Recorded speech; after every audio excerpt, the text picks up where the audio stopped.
Salut, prieteni, azi o să facem un test drive cu Ford Kuga ST-Line 2020.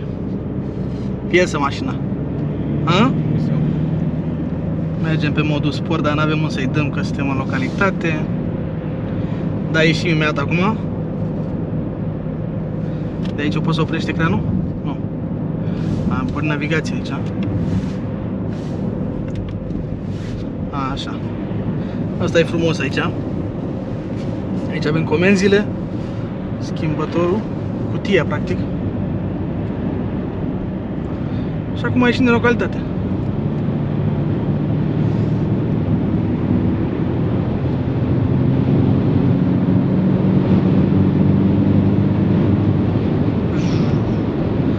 Modul sport. Am să vedem asta. Deci ce e modul sport, Adi? Sport. Schimbă și mie modul să vedem cum mai se vede. Schimb. Că asta mă interesează pe mine, să văd display-ul ăsta, ce moduri mai are. Este slippery. Slippery, ia lasă puțin să vedem cum arată ceasurile. Asta e pentru Chiar. când alunecă. Da. Când e înghețat pe jos și un fel de polei, atunci folosești modul ăsta și configurația roților te ajută la... Dă-i mai departe la următorul mod. Stau la următorul mod, care este zăpadă și nisip și nu știu ce și... Da. Da. Zăpadă și nisip. Frumos. Cum arată asta? Te simți în... Îți dă aici și nisip. Zăpezii, da. Îți dă nisip în stânga, zăpadă în dreapta. Îți dă. Da, arată frumos. Ia să-i săturesc puțin acum. Ceasurile sunt albastre. Un gri așa, nu știu ce, interesant, da. Sculările frumos. O să dai la... acolo mașina, vezi, a intrat în DSP, ce n-ai mai băgăi pe acolo. Poți să dai la următorul mod? Următorul mod. Normal. Normal. Deci practic cu mașina așa trebuie să mergi, Mașina nu? așa pornește, așa, da, deci după ce oprește, intră în modul ăsta automat. Automat pleacă la modul ăsta. Da, când o repornește, intră automat pe normal. Da. Totul albastru. Totul albastru, da. După modul ăsta normal, Ia bagă un mod economic, nu? Economic, da. Aici merge așa cum mergi la plimbare, nu te grăbești. Nu, aici mergi la consum. Mergi la consum frumos. Deci schimbă treptele mult mai repede ca să consum puțin. Schimbă repede treptele, da. Are 8 rapoarte. Da. E automată cu 8 rapoarte. Da. Și următorul mod? Și următorul mod este modul sport. Ăsta care îi place mie. Tuturor le place, cred că nu există. Cu roșu. Roșu frumos așa. Da. Și să și simte, adică na. Da. Atinge 100 în 8,7 secunde. Ce să mai e suficient, da. Da, mă, astea sunt modurile. Modurile de condus. Astea îmi plac mult. Modurile astea sunt deosebite.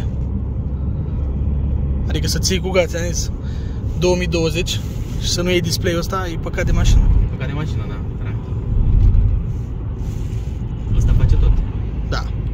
Și volanul e mișto tare. Și volanul e frumos. Pe ei, na, e configurarea ST-Line și de-astea, așa e sport.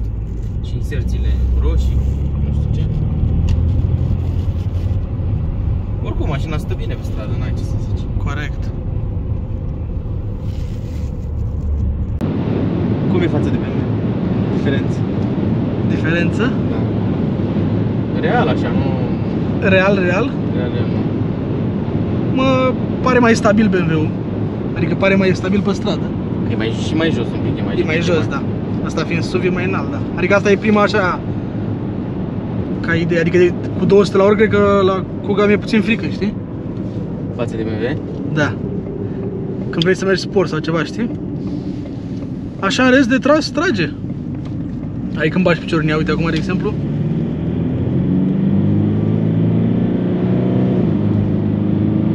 Trage. Nu trage ca BMW-ul, dar trage. Nu trage pe ea, aici mai mulți cai pe BMW. Poți să compari cu un BMW de 190 de cai, știi? Da. Nu trage ca, dai seama, 270 sau 240 ca sunt. 235. 235. Și asta are 190. Păi da. Dar au mai murit din cai la acolo după 15 ani. Nu, o să știe, nu neapărat. Bine, și mașina e mai mare asta. Și motorul e mai adică mare. Și motorul e mai mare la tine, mai altceva. Și mai înaltă. Motorul ajută. Asta e fiță cu display-ul. Ai auzit? Nu? Mașina plimbare. Mașina 2020. Mai dă putere puțin, da. Vezi, ea schimbă la 3500, cam așa. Depinde cum simte pedala când o calci. Uite, acum simte mai repede, vezi? O să schimbă la 2500. 3000, acum a simțit mai mult, știi? Da. Cred că simte pedala cum o calci. Ia capul deodată.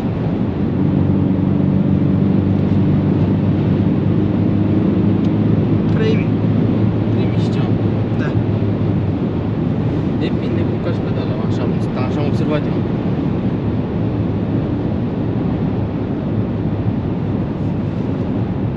Bine, poți să mai dai și în minus după aia. Îi dai la padelă. Dai la padelă, nu? Dai minus și ea se duce și se durează. Consumul e redus rău de tot. 6,5. Consumul bine rău. Da, la drum nu consumă bine, în oraș mănânc. Motorul e de 2000, 190 de cai. 8, 9 trepte, câte are cutia? 8. 8 trepte. 8 trepte. Viață. Să tot te plimbi. Să tot te plimbi, da. Și să nu te ia radarul. Să nu te arată, corect. Avem padele. Și astea sunt mișto, padelele. La o depășire, la o... Ai nevoie să intri într-o treaptă inferioară, da. O În plus nu o să frână dai de motor. niciodată, știi, dar în minus dai. Că ți arată și treptele acolo, vezi acum e a patra. Cum mai dat drai. Când revii într-o treaptă inferioară, ți arată ce treaptă este. Da.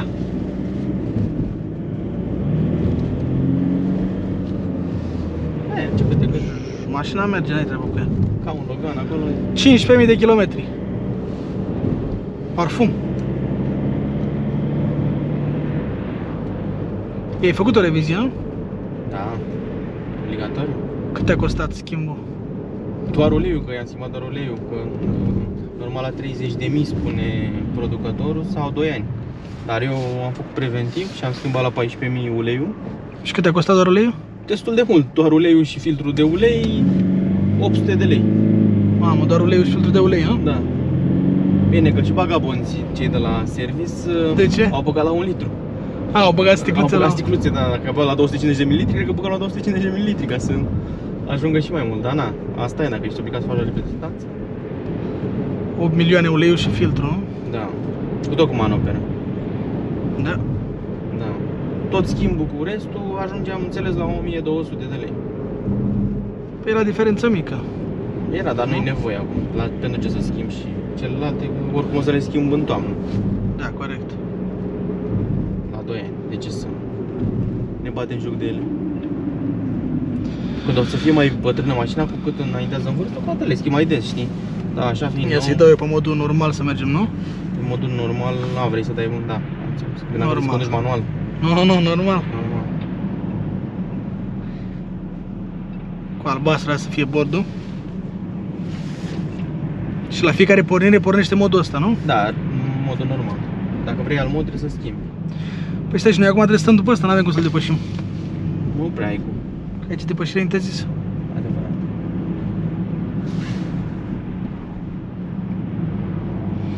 Așteptăm. Dacă vrem să stăm cu permisul în buzunar. Dacă nu, nu mai ai permis. Eu normal n-am permis. Mașina e nouă, e țiplă. Da? Până la 100.000 e nou nouță. Ai, nu 100.000, da. Pe până la 100.000 e nouă, ce treabă are? Ce pune asta frână, mă? Ia zice, a, face dreapta. Face dreapta, dar nu știu, n-are semnalizare. semnalizat după aia, da. Și face treaba așa, că de cât. Pentru... Da, mă. Ți-ai ținută pe modul sport, ea.